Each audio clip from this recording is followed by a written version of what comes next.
Guys, I'm basically famous now. You see, a couple days ago, I went to a Japanese breakfast concert, and not only did I, one, get barricade, but two, Miss Michelle herself walked on over to the edge of the stage, crouched down, looked at me, smiled and waved, and three, she saw my Instagram story. Your girl is low-key famous now.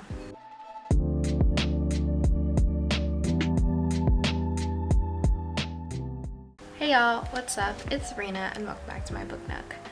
So, a couple things I want to talk about first. First off, I got a camera, which is what I'm using to film right now. Before I was using my phone to film and it just took up too much storage and it was just like a hassle to do, so I got a camera.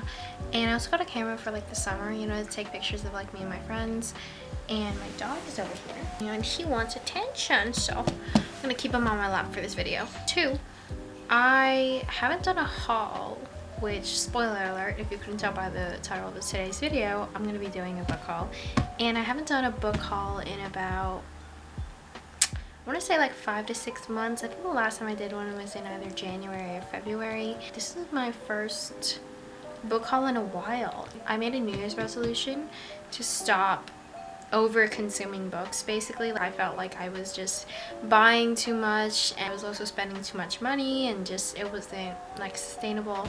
Then a couple things happened. First off, I got a job, so your girl getting paid now, so I can actually afford to buy books. Two, I feel like because I haven't bought a lot of books in a while, it'd be a good time for me to finally do a haul again. And three, I'm so bored. Like, it's summertime, I have nothing to do, I want new books to read. Let's just get into the book haul now.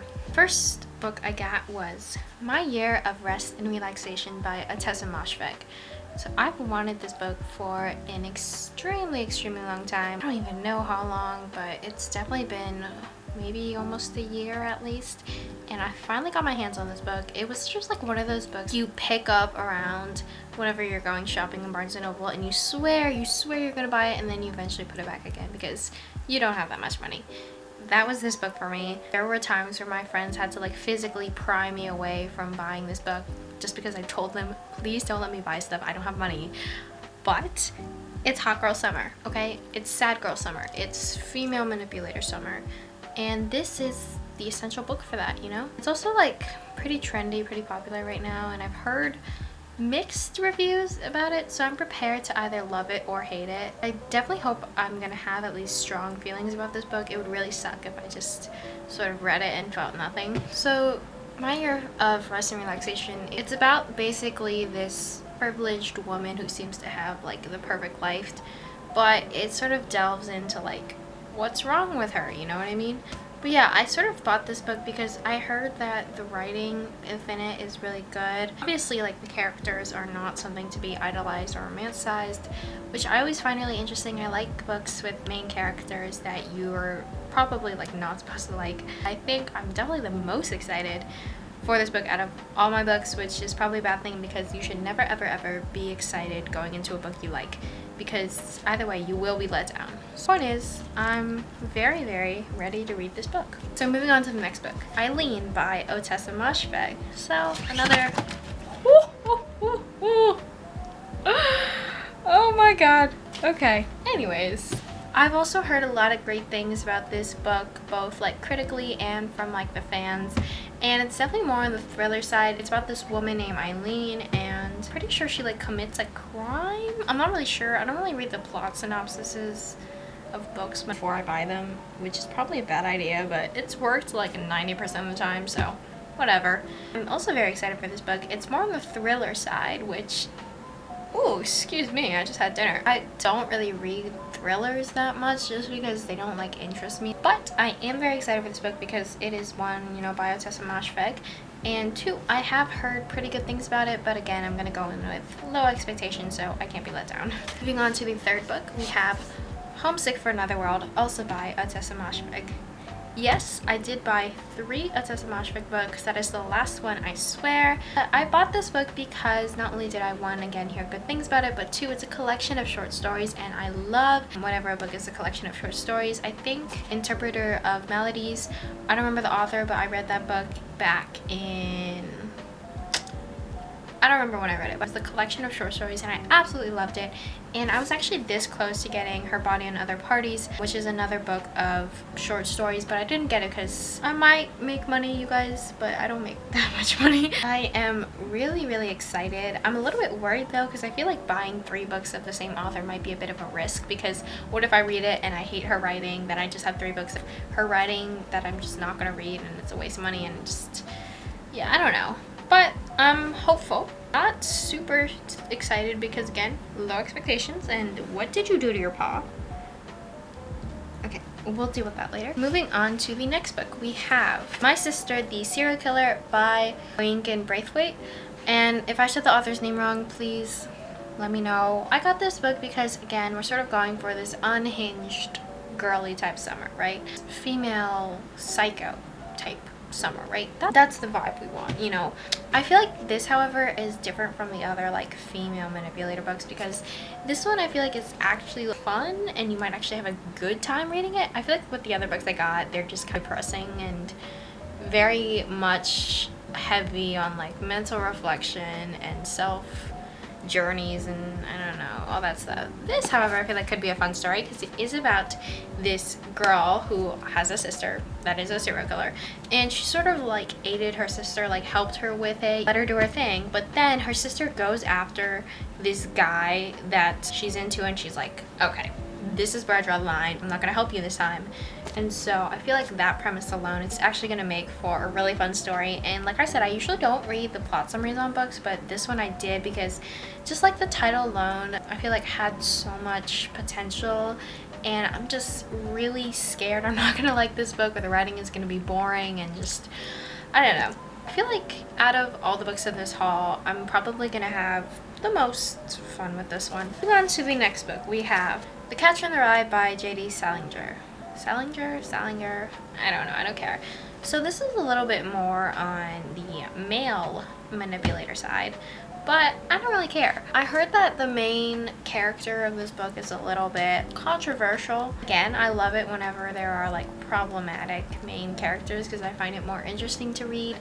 And I've had friends that have read this book and they said it was pretty good, so I'm going to go off their judgment because I trust them. But also, this is a school book. Like, it's a mandated book for most schools. I don't think it's mandated for my school. So I kind of want to see what it would be like to read, like, a school book outside of school, you know, see how much I can gain from it on my own without, like, the help of teachers to understand, like, the bigger themes and blah, blah, blah, blah, blah. Because I feel like, as a reader, I'm not very strong oftentimes and not super critically thinking when I read, and I really want to change that because I feel like, I don't know, being a weak reader, it's so embarrassing, you know what I mean? And I feel like also being a better reader will make me a better writer too, which, in case y'all didn't know, I write. That's right, I also have a Substack, which is linked in the description below if you wanted to check it out. You don't have to though, you don't have to. It's actually kind of embarrassing, don't read it. Okay. So moving on to the next book, we have The Idiot by Elif Botman. And if I said the author's name wrong, again, please correct me. And so this book is also another book that I've seen that's pretty trendy and pretty popular, and just like a lot of people have read it. And my friend also has read this book and they also said it was pretty good, so I'm trusting them. And I don't know, I feel like this is also kind of those like nothing happens books, but you sort of read it for the writing and like the main character's sort of mental progression throughout the book. And I'm really excited actually because I read some of the plot summary and it sounds kind of boring, and when it sounds kind of boring, that's exactly my vibe. I feel like going into books blind though is actually a lot of fun because you don't know what to expect. Sometimes when I read plot summaries, I feel like I'm reading like spoilers, which is really stupid, oh my god, but that's just how I feel. Point is, I'm super duper excited for this book. This is also another book that I've been meaning to get for ages and my friends have had to pry me away from. But now that your girl got her paycheck, she also got her book. Moving on to the last book, we have The Story of a New Name by Elena Ferrante. So this is the second book in the Neapolitan novels, and I got My Brilliant Friend from Thrift Books. This is also from Thrift Books, but Thrift Books gave me a free book coupon because I bought a lot of books or whatever. And so I chose to get My Brilliant Friend, which is over there. And it was actually really good. Like I thoroughly enjoyed it, and I thought the ending of it was kind of like a cliffhanger. Like it wasn't technically a cliffhanger, but it left you wanting to finish the story. So I got the sequel, and it really wasn't that expensive, but this book was only $4, and so I'm pretty excited, although it is a lot thicker than I thought it would be. I love Elena Ferrante, like her writing in My Brilliant Friend, and just her ability to create such complex characters and relationships, and just like an intimate, intricate setting.